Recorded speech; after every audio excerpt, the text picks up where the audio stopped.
había como, había un proceso de crecimiento de las organizaciones, ¿no?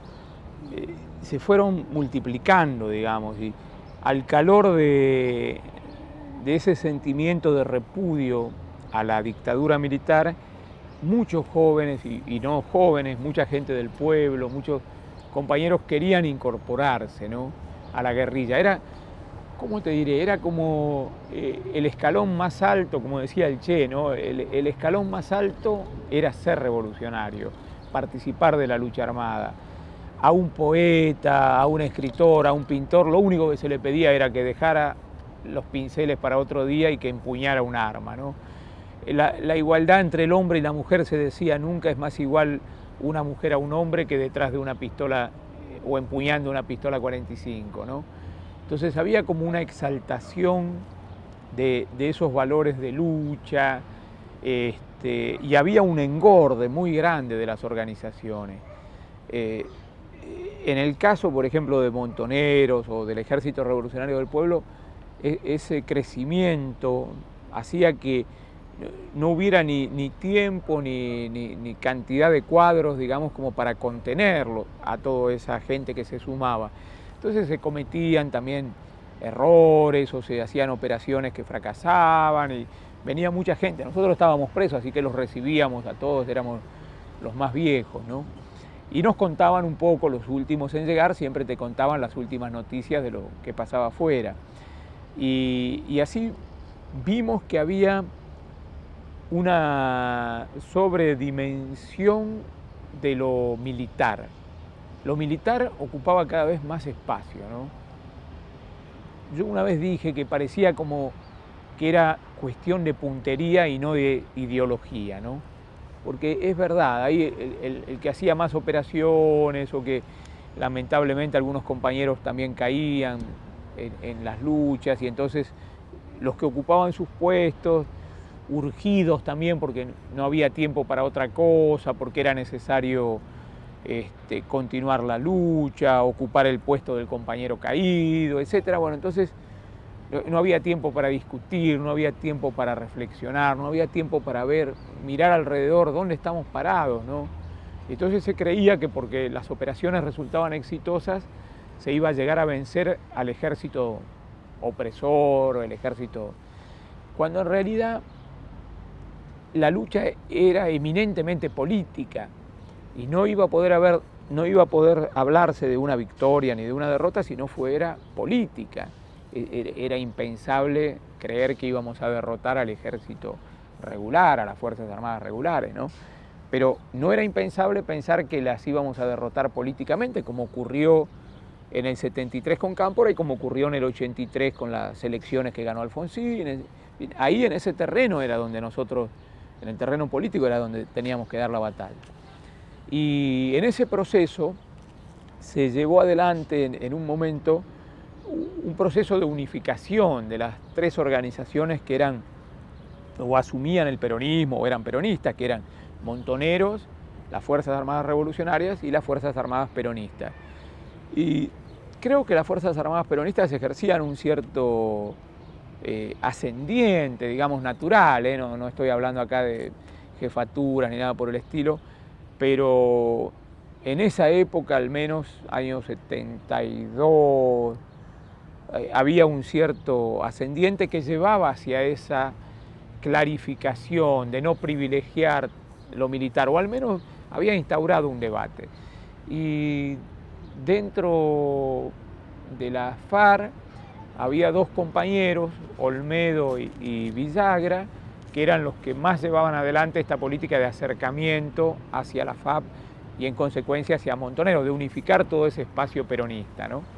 Y bueno, lamentablemente se había planificado una operación en Córdoba, y cuando los compañeros la fueron a realizar se enfrentaron con la policía y tanto Villagra como Olmedo murieron, ¿no es cierto? Y dos compañeros de la FAP, Peresini y Baffi, también cayeron ahí. Entonces todo eso quedó un poco trunco, digamos, ese proceso de unificación. Y luego, cuando ya viene el proceso electoral del 73, el crecimiento tan grande, digamos así, tan abrupto de Montoneros, que ve esa beta o intuye que también hay que participar en la política del movimiento, digamos, que no hay que tenerle miedo a la partidocracia, como la llamábamos, sino que hay que estar presentes. Bueno, logra que tengan logra, no sé, un crecimiento desmesurado, ¿no es cierto? Un crecimiento que los desborda y que hace que aparentemente pasen a tener una importancia tan grande que sus propios jefes, que eran en ese momento los que estaban, no sé si Vaca Narvaja estaría, como Firmenich, como otros, ya tomen eso como que van a hegemonizar todo el proceso, ¿no? Y que todos los demás tienen que ir al pie o que tienen que ir atrás, como si fuera, no sé, una carrera o una competencia, ¿me entendés?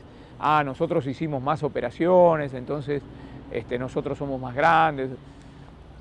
Había también una realidad de crecimiento, ¿no? De organizaciones y todo, pero también había como una especie de modelo de construcción al que hice referencia un poco, digamos, que era ese modelo piramidal, ¿no? Obligados por la clandestinidad, y no al modelo de círculo, ¿no? Donde cada punto del círculo es uno para todos y todos para uno, porque así se forman los organismos de base, donde Naides es más que Naides y todos tenemos la misma importancia. Y en cambio, en la organización piramidal el que está arriba es una especie de jefe, y eso después se llevó a desviacionismos increíbles, el uso de uniformes, el uso de jinetas, el uso de todos los atributos que hacían a la parte externa de un aparato, ¿no? Y entonces el tratarse de usted entre los compañeros, el no poder hacer bromas, ¿no? Todo eso ¿qué era? Era el remedo de un ejército, pero finalmente cuando uno se viste como un ejército y toma sus mismos símbolos, termina por ser también un ejército, ¿no? En el peor sentido, lo digo, en el sentido del autoritarismo, del verticalismo, del dogmatismo, el que está arriba tiene razón y el que está abajo aguanta, el no aceptar críticas internas, y todo eso fue creando un proceso como la luz de la montaña, que empieza siendo una pequeña piedrita y después termina siendo el gigantesco alud que devora una aldea entera, ¿no? Y entonces esas desviaciones, ese hecho de que, bueno, no se pueden hacer asambleas porque en la lucha armada no se pueden hacer asambleas porque hay que estar peleando, pero después del 73 también siguió lo mismo, ¿no? Venían los que tenían la precisa, eran los del aparato. Si vos eras comandante, digamos, o teniente, o no sé qué grado tenían dentro del aparato militar, el del organismo de base se tenía que subordinar, porque lo más alto era el partido militar, digamos, o el organismo centralizado, el que tenía los fierros, el que había luchado, entonces ya era un mérito, ¿viste?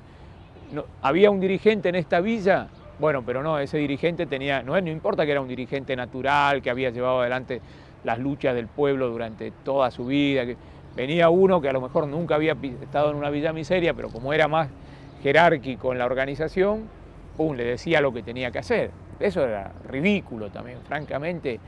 Se llegaba a esos extremos de desviacionismo, digamos, de desnaturalizar el sentido primero de todos estos organismos o organizaciones armadas, que era la de hacer una revolución, pero una revolución en serio, entonces no una revolución de aparatos. Y aunque te parezca mentira, se terminó burocratizando, las organizaciones terminaron burocratizándose. Había compañeros que estaban mejor, otros que estaban peor, había compañeros inamovibles. ¿Cómo podés concebir vos, por ejemplo, ¿no?